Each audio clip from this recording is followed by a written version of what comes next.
السلام عليكم ورحمة الله وبركاته. إن الحمد لله والصلاة والسلام على رسول الله. أما بعد فأعوذ بالله من الشيطان الرجيم. بسم الله الرحمن الرحيم. إذا جاء نصر الله والفتح وقال النبي صلى الله عليه وسلم الجهاد ماز إلى يوم القيامة أو كما قال عليه الصلاة والسلام. অধ্যকার আল হেদায়া ছাত্র কাফেলা কর্তৃক আয়োজিত আজকের এই বাৎসরিক প্রতিযোগিতামূলক বক্তৃতা অনুষ্ঠানে উপস্থিত সকলকে জানাই আমার পক্ষ থেকে আন্তরিক মুবারকবাদ।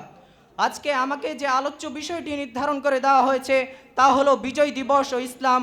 আল্লাহ চাহে তো উক্ত বিষয়ে কিঞ্চিত আলোকপাত করার প্রয়াস চালাবো ইনশাআল্লাহ। মুহতারাম হাজিরিন, আজ 16 ডিসেম্বর, আজ বিজয় দিবস। এটি শুধু একটি দিবস নয়, এটি হলো নির্যাতিত বাঙালি জাতির কাঙ্ক্ষিত স্বাধীনতার সাক্ষী। যেই স্বাধীনতা আমাদের পাওয়ার কথা ছিল 1947-এ পাকিস্তান প্রতিষ্ঠার সময়। পাকিস্তান প্রতিষ্ঠার সময় আওয়াজ উঠেছিল পাকিস্তান কা মতলব কিয়া লা ইলাহা ইল্লাল্লাহ। সবার চোখে মুখে স্বপ্ন ছিল একটি ইসলামী রাষ্ট্র প্রতিষ্ঠার, কিন্তু কায়েদে আজম মোহাম্মদ আলী জিন্নার মৃত্যুর পর পাকিস্তানের স্বৈর শাসক গোষ্ঠী সেই স্বপ্ন বাস্তবায়িত হতে দেয় নাই। তারা কি করেছে? তারা ক্ষমতার বলে লোভী হয়ে এই পূর্ব পাকিস্তানের বাঙালিদের উপর নির্যাতন শুরু করেছে, চতুর্মুখী নির্যাতন। তারা আমাদের মুখের ভাষা থেকে নিয়ে পেটের ভাত পর্যন্ত কেড়ে নিতে চেয়েছিল, এবং কি 47 থেকে 70 পর্যন্ত 23 বছরের শাসন আমলে তারা আমাদের উপর যেই বৈষম্য আর যেই নির্যাতন করেছিল তার বিরুদ্ধে স্বাধীনতা অর্জনের জন্য শুরু হয়েছিল এই মুক্তিযুদ্ধ। আর মুক্তিযোদ্ধাদের মধ্যে 90 ভাগের বেশি ছিল নির্যাতিত মুসলমান। তারা ইসলামের সেই বাণীকে স্মরণ করেছিল যেখানে রাসূল সাল্লাল্লাহু আলাইহি ওয়াসাল্লাম বলেছেন, মান রাআ মুনকারান ফাল্যুগাইয়ির বিয়াদি ফাইন লাম ইস্তাতি ফাবিলিসানি ফাইন লাম ইস্তাতি ফাবিকলবি ওয়া যালিকা আদাফুল ঈমান। অর্থাৎ তোমাদের মধ্যে থেকে যেই কোনো অন্যায় দেখবে সেই তা প্রতিহত করবে।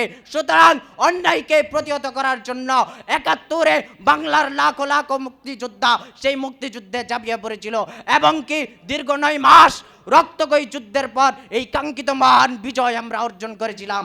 আর সেই থেকেই এই প্রত্যেক 16 ডিসেম্বর রাষ্ট্রীয়ভাবে বিজয় দিবস উদযাপন করা হয়। এই ক্ষেত্রে ইসলাম কি বলে?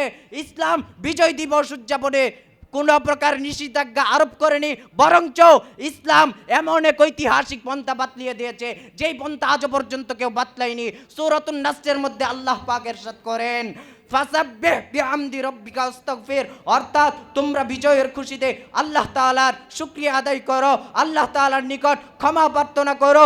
কিন্তু আমরা বিগত ফ্যাসিস্টের আমলে দেখেছি রাষ্ট্রীয় অর্থ ব্যয় করে তার দূষররা 16 তারিখ সকাল হতে না হতেই হারাম গান বাদ্য বাজিয়ে শহর নগরকে কাঁপিয়ে তুলেছিল, এবং কি রাষ্ট্রের স্টেডিয়াম আর অডিটোরিয়ামগুলোতে নর্তকী নিয়ে আসা হয়েছিল।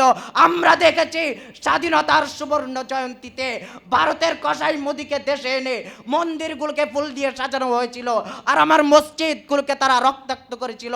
আমরা প্রতিবাদ করলে আমাদেরকে মুক্তিযুদ্ধের চেতনা বিরোধী রাজাকার বলে কারাগারে নিক্ষেপ করেছিল, এবং কি তারা আমাদেরকে এই পরিমাণ জুলুম নির্যাতন করেছে। কিন্তু সেই ফ্যাসিস্টের উপমা দিয়ে আজও বলছি, দেশের সরকার তুমি যেই হও না কেন, তুমি জাতীয় সংস্কৃতির নাম দিয়ে ইসলামের সাথে দুশ্মনী করবা, মুসলমানের সাথে দুশ্মনী করবা, ঈমান বিধ্বংসী কার্যকলাপ করবা। শোনো, আগের ফ্যাসিস্ট যেভাবে টিকে থাকতে পারে নাই, পালিয়ে গেছে, তুমি আর অবস্থা এমন হবে তুমি পালানোর জায়গাটা পর্যন্ত খুঁজে পাবা না।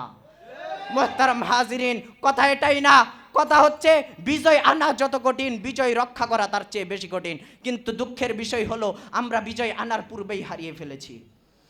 এর একমাত্র কারণ হলো ভারত আমাদেরকে মুক্তিযুদ্ধে কিছুটা সাহায্য করেছিল, কিন্তু পিছনে ইতিহাস উল্টো।